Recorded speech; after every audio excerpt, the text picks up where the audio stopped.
بسم اللہ الرحمن الرحیم۔ جنگ تبوک کی فتح کی خوشخبری جب مسلمانوں تک پہنچی تو مسلمان بہت خوش ہوئے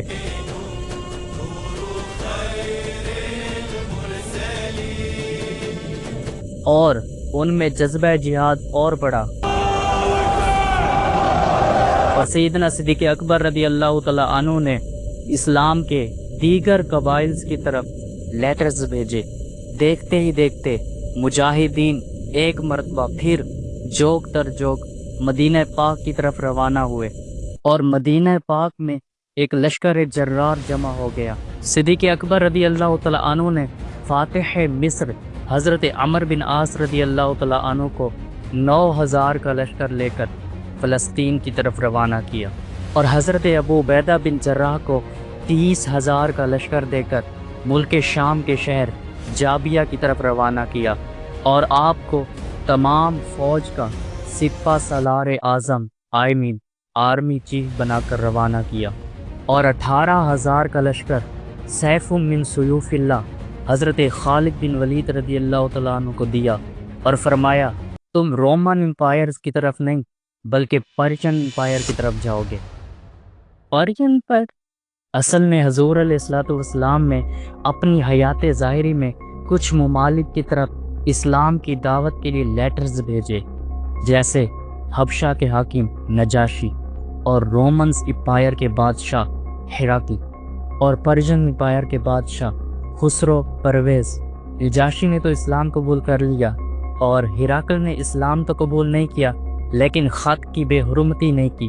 لیکن جب حضور علیہ الصلوۃ والسلام کا خط پرشین امپائر کے بادشاہ خسرو پرویز تک پہنچا، اور اس کو خط سنایا گیا کہ یہ خط حضرت محمد صلی اللہ تعالیٰ علیہ وآلہ وسلم کی طرف سے ہے، اور وہ تجھے اسلام کی دعوت دے رہے ہیں، اور انہوں نے فرمایا ہے کہ اسلام لاؤ تو بچ جاؤ گے، تو اسے تعجب ہوا کہ یہ کون ہے جو مجھے اس طرح کی دھمکی دے رہا ہے، تو اس نے حضور علیہ الصلوۃ والسلام کے خط کو پھاڑ دیا۔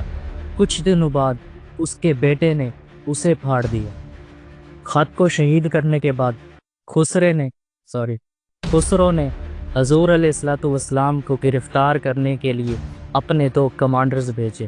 جب وہ کمانڈر 2-3 دن کے بعد مدینہ منورہ پہنچے اور کہا کہ ہم پرشین امپائر کے بادشاہ خسرو کی طرف سے آپ کو گرفتار کرنے کے لیے آئے ہیں، تو حضور علیہ الصلوۃ والسلام نے ارشاد فرمایا تمہارا بادشاہ خسرو مر گیا ہے۔ تھوڑی دیر بعد ایک قاصد آیا اور اس نے کہا کہ خسرو کو اس کے اپنے ہی بیٹے نے مار ڈالا ہے۔ یہ خبر سن کر حضور علیہ الصلوۃ والسلام کی خبر کو سچا پا کر وہ دونوں کمانڈر مسلمان ہو گئے۔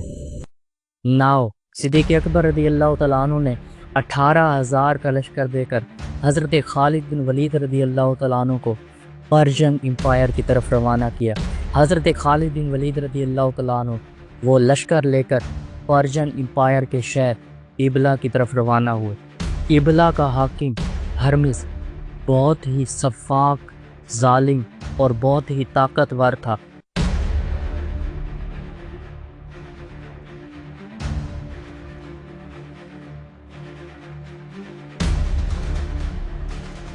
پرشینز کمانڈرز کی طاقت کا اندازہ ان کے تاج کی قیمت سے لگایا جاتا تھا۔ جس کے پاس جتنا قیمتی تاج ہوتا تھا وہ اتنا ہی بڑا طاقتور ہوتا تھا۔ ہرمز کے پاس 1,00,000 درہم والا تاج تھا۔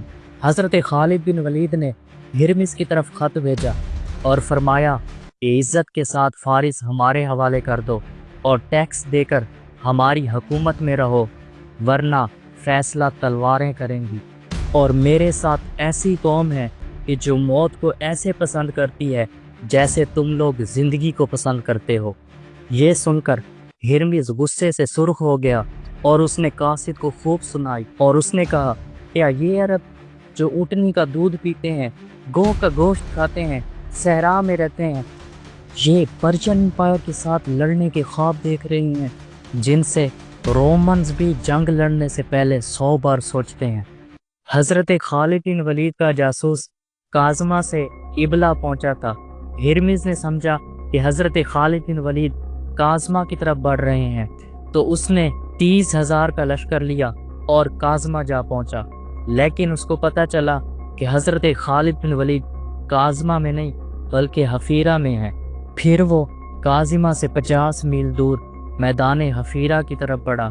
جب حضرت خالد بن ولید کو پتہ چلا تو آپ کاظمہ کی طرف بڑھے۔ ہرمز حفیرہ پہنچا اور اس نے صفیں درست کی، لیکن جاسوسوں نے خبر دی کہ حضرت خالد بن ولید کاظمہ کی طرف جا رہے ہیں۔ حضرت خالد بن ولید جنگی تدبیروں میں بہت ماہر تھے، آپ ان کو تھکانا چاہ رہے تھے۔ ہرمز کاظمہ سے 50 میل دور حفیرہ اور پھر حفیرہ سے کاظمہ کی طرف آیا تو اس کا لشکر بہت بری طرح تھک گیا اور اس کے سپاہیوں نے لوہے کے لباس پہنے ہوئے تھے۔ گرمی کی وجہ سے ان کے جسم شیل ہو گئے تھے۔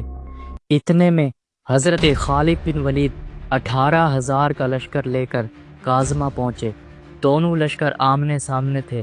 ہرمز نے اپنے لشکر سے 10 آدمیوں کو کہا کہ میں خالد سے مقابلہ کروں گا، اگر میں کم پڑنے لگوں تو تم نے پھر خالد پر حملہ کر دینا ہے۔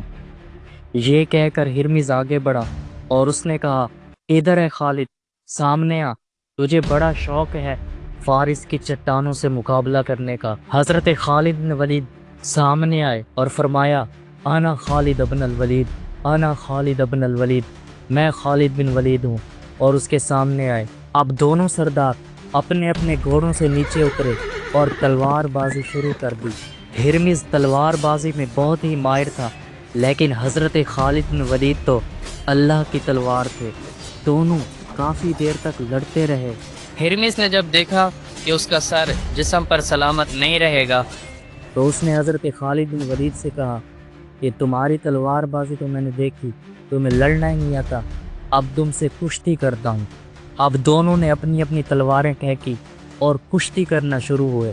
حضرت خالد بن ولید روزے رکھنے کی وجہ سے، عبادت کرنے کی وجہ سے نارمل جسم کے تھے، لیکن ہرمز سانڈ کی طرح موٹا تھا۔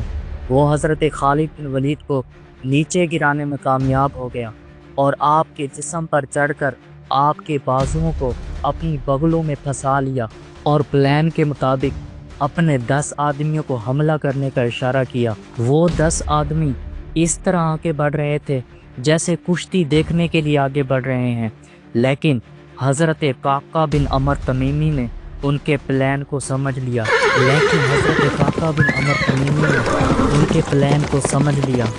اور تیزی سے روانہ ہوئے۔ وہاں پہنچتے ہی 3 محافظوں کو آپ نے موت کے گھاٹ اتار دیا۔ اب حضرت خالد بن ولید نے پھرتی سے اپنے ہاتھوں کو چھڑایا اور ایک خنجر نکال کر ہرمز کے جسم میں پیوست کر دیا اور ہرمز وہیں پہ ڈھیر ہو گیا۔ اب دونوں لشکروں میں گھمسان کی لڑائی ہوئی۔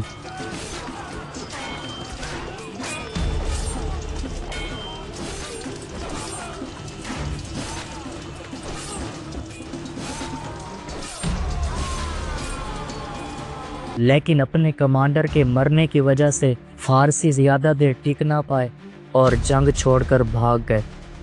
تو یوں اللہ پاک نے مسلمانوں کو اس جنگ میں فتح عطا فرمائے۔ سبسکرائب